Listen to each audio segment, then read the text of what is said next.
Alright, what's up, gang? Hey, how we doing on this very special December the 25th Christmas edition of the Nightmare Room? Happy holidays, everybody, and Merry Christmas to you all. We're here in a festive mood right now, even though 2016 has proven to be the absolute weirdest Christmas of my 39 years of existence. And it mainly has to do with my kid. As any of us who have children know, you can tend to have weird holidays. And it is the best and worst thing about being a parent when your child is sick, because you want to help them and you want to take all the pain away from them. But at the same time, you love how much they almost kind of need you, and you know that they want you to comfort them, and it's nice in that respect. But other than that, it's an absolute nightmare. Last night was Christmas Eve, as everybody knows, and we had planned on spending it at my aunt's house. Not my aunt's house, I'm sorry, my wife's aunt's house. And I was at work, and I was going to meet them there after I came home and had a chance to clean up, freshen up, and go over there. But I would be stopped by my wife with a phone call telling me to not even bother, because my daughter was not feeling it and was very, very sick and had to come home. We had a rough night with her, as she was not comfortable enough to fall into sleep in any way. She was, throwing up, and she had a slight fever. She wouldn't take her medicine, as some kids don't cooperate when it comes to medicine. Most kids, I think. I know I didn't. That's probably where she gets it from. And eventually, my wife would lay down with her and she would fall asleep, which resulted in me spending Christmas Eve alone, in the dark, wrapping presents, in case she decided to come out looking for me or needing help. I didn't want her to see her gifts, so I was, only one light on in the dark, listening to Metallica's new album, and also The Ventures' Christmas album, which is my favorite Christmas album of all time, and also, oddly enough, has become my daughter's favorite Christmas album of all time. I played it once, and she asked me for it every day, which I think is awesome. So it's been a very weird holiday. We woke up this morning and she was able to enjoy her whole entire day. She hasn't been that sick today, although we still have to take her to the doctor, which is going to be a drag. As everybody knows, doctors' offices suck when it comes to kids. And, so we ended, still a very emotional day. Lots of highs, lots of lows for me. But as long as she's happy, I'm happy, and we pulled that one off in a big way. So she's right outside my door right now, playing with her stuff, and if you hear her at all, I'm not going to tell her to be quiet. Christmas is her day, and I just wanted to share that with you. And let me know if you had a weird Christmas as well. Leave a comment below. Hit that like button for me while you're here. It's that little thumbs up. It'll turn blue if you click it correctly. Don't mean to patronize, but I want to make sure that you guys get that thumbs up for me. Subscribe to the channel if you have not done so already. If you are a subscriber and you've been following us on the beginnings of our journey here, I want to thank you so much for being with us. I also want to apologize for Tuesday, because Tuesday was a fucking disaster.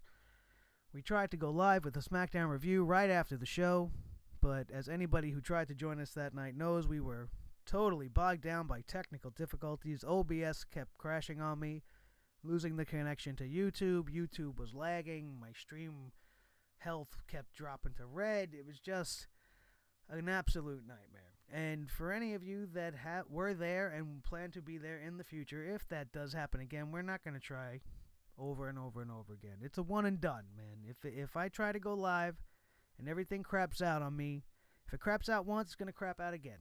So that if it happens again, I'm just going to record my review the old way, which is a little sad because I really enjoyed having some people in the chat to interact. It made for a much better, much more interesting show.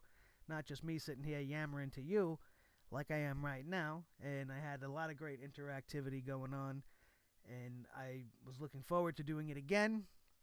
And it just didn't happen that way. We'll get to my thoughts on SmackDown. It's not going to be a review. We're just going to have a quick little overview of it in just a minute. But I do want to express my thanks to anybody that tried to stick it with me through the whole entire ordeal.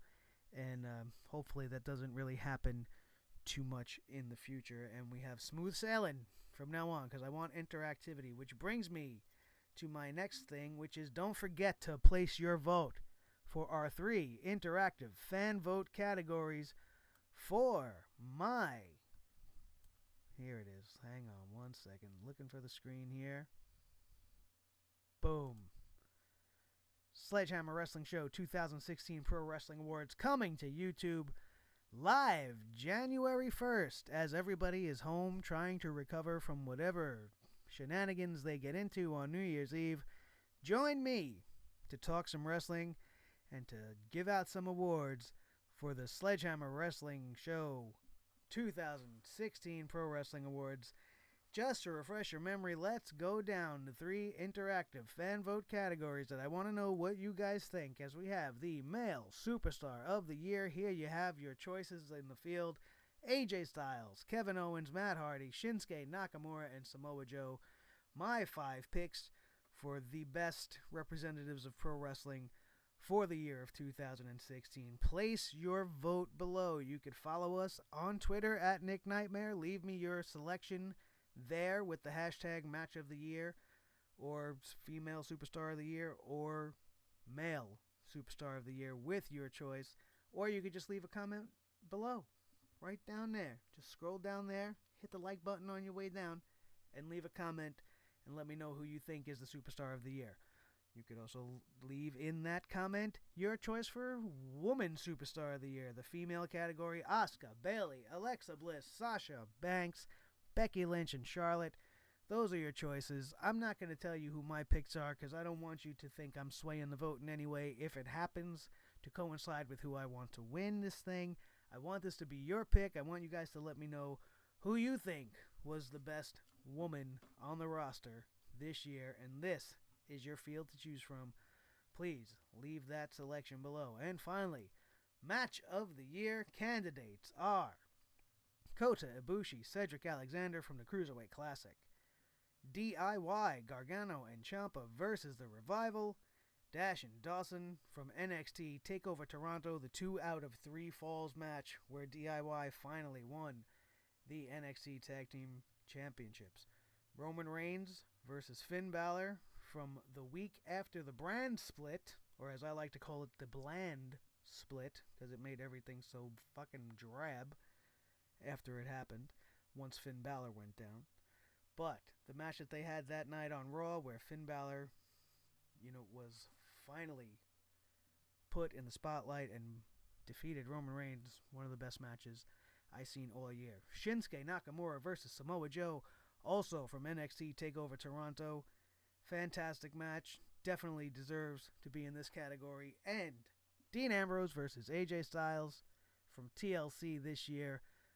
Another great offering. So pretty much we have 2 matches from NXT, 1 match from Raw, 1 match from SmackDown, and 1 match from the Cruiserweight Classic. These are your selections to choose from. Please don't forget to vote. Voting ends this weekend. On December 31st will be the last time I try to tally these votes and get some choices from you guys so that I know who to accurately place as the winner on the January 1st award show, recapping the best and the worst for 2016. And since we're talking awards, I would like to win an award, and I would like you guys to help me.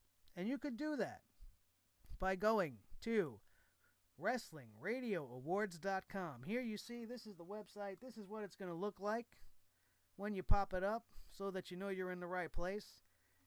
Nominations for the Wrestling Radio Awards 2017 have started. Help us make the ballot by making nominations in these 9 categories. All of the nominations are being considered for the Editor's Choice Awards.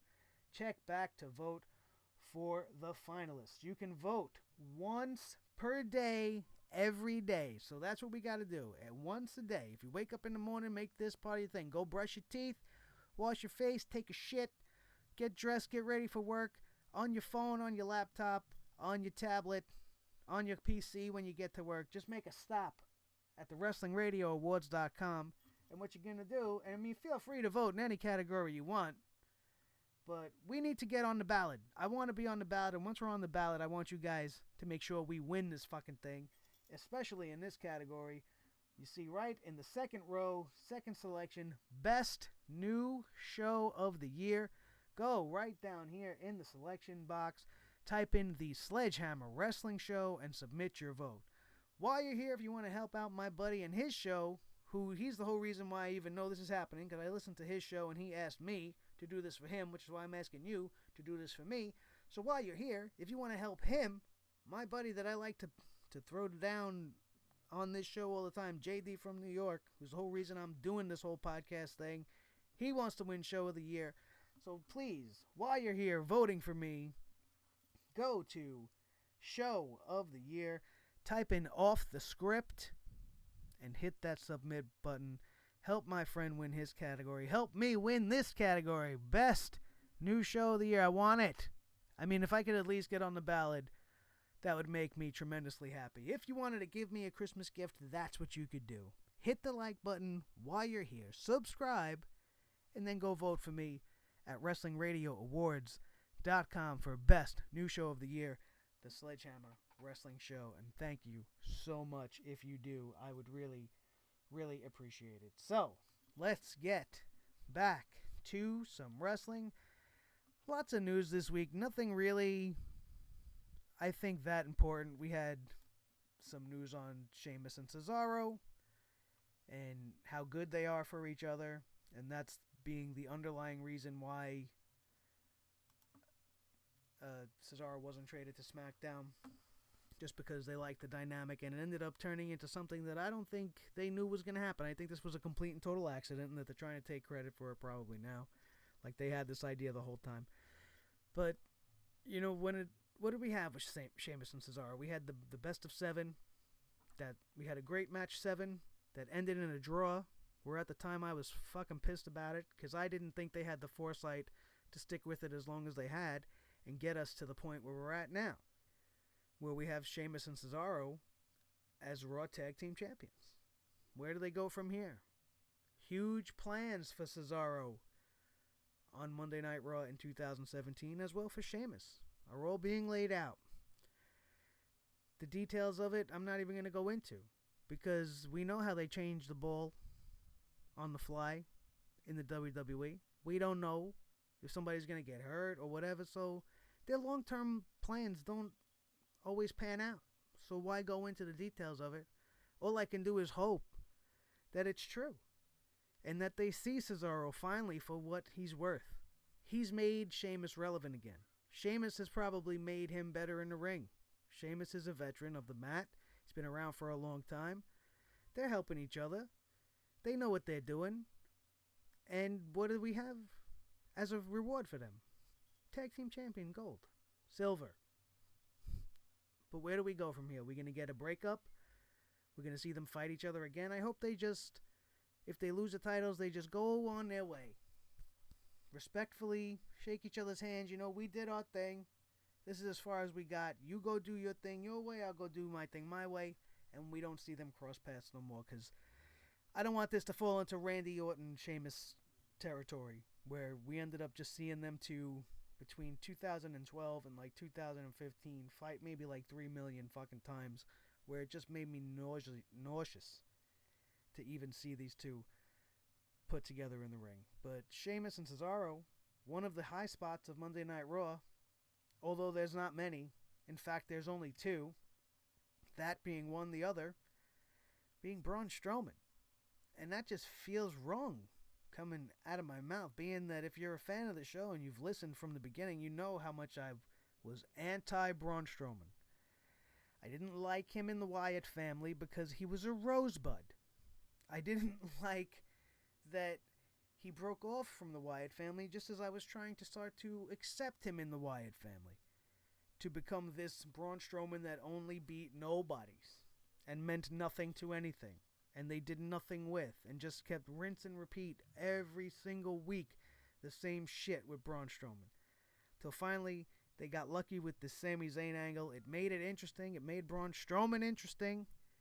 And the way they're developing his big man character and his monster character is just becoming one of my favorite parts, because there's not much to choose from anyway, of Monday Night Raw. And that's the only two things they've done right. They destroyed the women's division. They made a mockery of Charlotte and Sasha. They flip-flopped the title back and forth 7 times in 6 months. Maybe less. Come on. Sasha Banks' complete total title reign, I think, is 74 days total. 3-time woman champion. 74 days. Who the fuck cares about a stat like that? Are you serious? You want to tout that? You want to be proud of that? I wouldn't. And the tag team division as well. Only recently... I mean, it still's trash. Look what they're doing with Enzo and Cass. Rumors floating around all over the place that Vince McMahon is really wanting to push for Big Cass to be solo.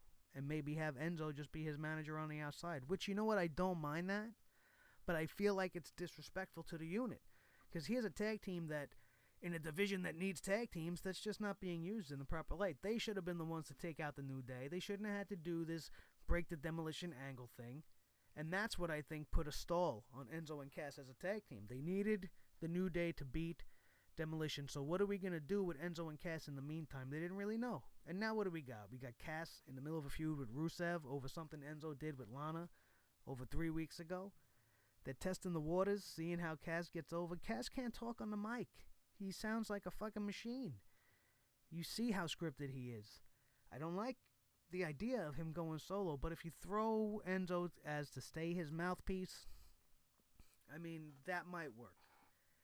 But I like Enzo in the ring. I want to see him wrestle guys. I don't want to see him just being outside, being smack talk of Skywalker, although he knocks out of the park and I don't mind him talking to me. I just don't want to see it be his fate. And now he's just relegated to a manager and then maybe subsequently end up on an announce table somewhere. I just don't want that for him. But, you know, we'll see where they go. Roman Reigns isn't working. Regardless what they want to do with him for WrestleMania. And we'll talk about that in just a little bit. Because as we are bringing 2016 to a close, every single year when January comes around, it is now Royal Rumble season. And with the Royal Rumble comes the road to WrestleMania. And we are about to enter the doorway and hit the road to WrestleMania full speed ahead. And that also brings speculation to what's going to happen for WrestleMania. And all the things that I've been hearing, I mean, they all have positives and negatives, except for one match. And that match is Roman Reigns and Braun Strowman. If you are going to put all this work into Braun Strowman and build him into this super monster athlete, only to have him lose to Roman Reigns to try to finally get the crowd behind him, it's not going to happen. WrestleMania 33 is in Orlando. That's an NXT town. That's a smart mark town. That's an intelligent wrestling fan crowd. That's a crowd that doesn't want to be dumbed down. Don't want to be looked down on or talked down to. Because we know wrestling. We know good wrestling and we know what WWE's about. And we see through the agenda. And if you really think you're going to have him walk into Orlando WrestleMania 33 and get cheered just because he's going up against Braun Strowman, you're out of your fucking mind, Vince McMahon. Because that crowd is going to cheer every time Braun Strowman lands a punch. They're going to want him to eviscerate Roman Reigns. Because that's what we've been seeing him do. Totally destroying people. Throwing Sin Cara into Christmas trees. Nearly destroying Sami Zayn from start to finish of every encounter that they have. That's what we're going to want. And you're going to make him win. And be Superman. And you finally have your super villain to go against Superman. And he's going to just backfire on you again. It's time to give it up. Let him be the United States champion and leave him there. Let him establish himself and try to get the crowd on his side that way. Just turn him heel. Turn him bad. That's all you got to do. Everybody will boo appropriately. and then you can have him turn down the line and maybe eventually have the babyface Roman you're looking for. But as of right now, it's not going to work. So I definitely hope that that's not where they end up going. If Braun Strowman wins the Royal Rumble, you could almost guarantee and take that shit right to the bank that that's what's going to happen. The Royal Rumble is what's going to make whatever's going to happen happen. So what if Chris Jericho wins the Royal Rumble? There's been talk about that. We'll maybe have Owens versus Jericho at WrestleMania. But why would you do that? Jericho's leaving. The crowd knows he's leaving. They're not going to get behind this match. They're not going to get behind him. They're going to know the end result before the bell even rings, before the first entrant is even announced for the match. We're going to already know Kevin Owens is going to win because Jericho's leaving. And even if they make Jericho win, and then he drops it the next, that's terrible to do to Kevin Owens. Why would they do that?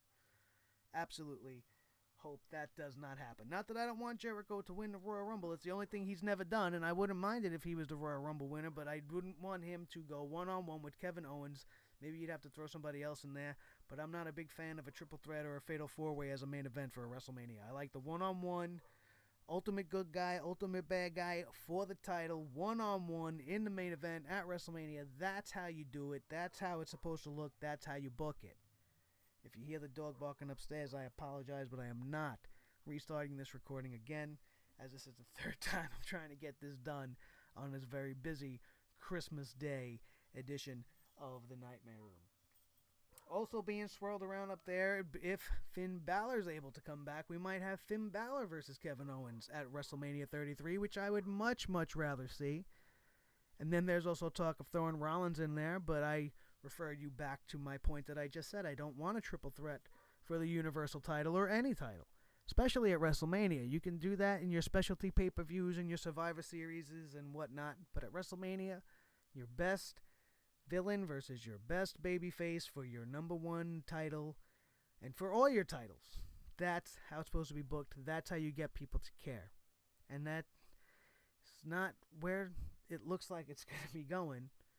And I just don't want to see a triple threat for sure. It just would kill anything. Balor versus Owens, I would take that match. Balor versus Jericho, I'd like that one as well. Even if you do Finn Balor versus Seth Rollins. But you just turned Seth Rollins, so who's the villain in that scenario?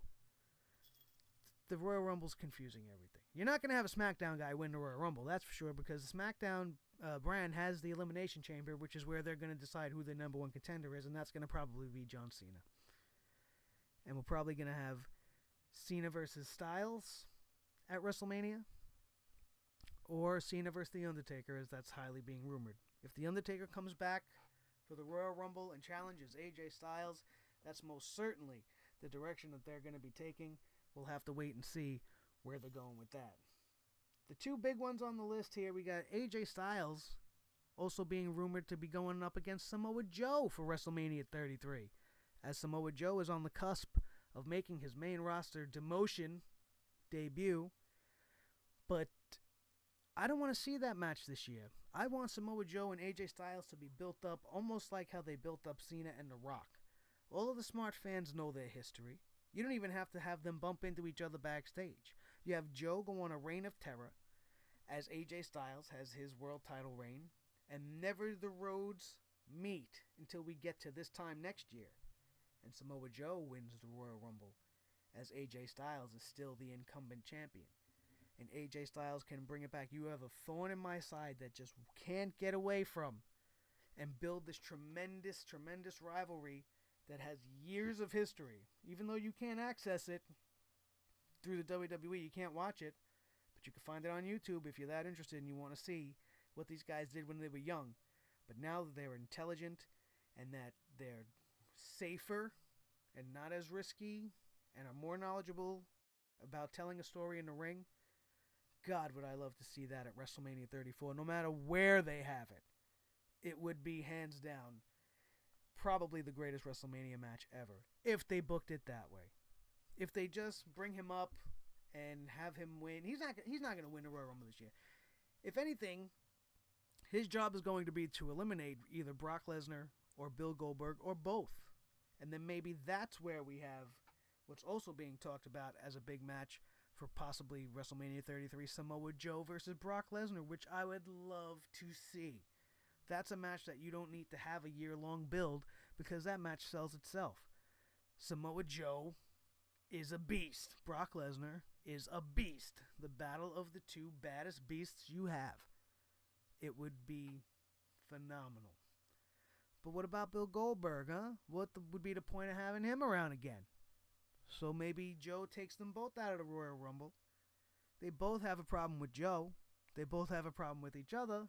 There's your main event triple threat match.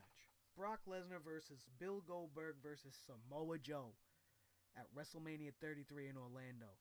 Samoa Joe's backyard of sorts, being an NXT guy, as we mentioned earlier. That's magic. That's magic right there. If that's what happens, then you can call me a prophet, but that's the way I would want to see it. That's the match I would want to see. And then you could have AJ versus Cena, WrestleMania, or Cena versus Taker for the SmackDown title. Do whatever you want with the SmackDown title. Leave Kevin Owens your champion. It won't bother me. That's why he's one of my selections for Superstar of the Year. He hasn't been allowed to shine. He's kind of been outshined by Jericho and the list throughout this title reign, but it is Kevin Owens we're talking about, and he's one of the best they have on the roster. He's being probably the best villain on the Raw roster, so you got to give it to him. And he's always entertaining. Even though they keep making him lose and having his shoulders pinned to the mat, he's always one of the best segments of the night, with or without Jericho. So he definitely deserves to be in that category, like I said before. So those 6 scenarios that we just laid out are what's being batted around. And in the end, it might not even be any of them. We're just going to have to see what happens at the Royal Rumble. One of the things that I want to see happen at the Royal Rumble is at the number 10 spot.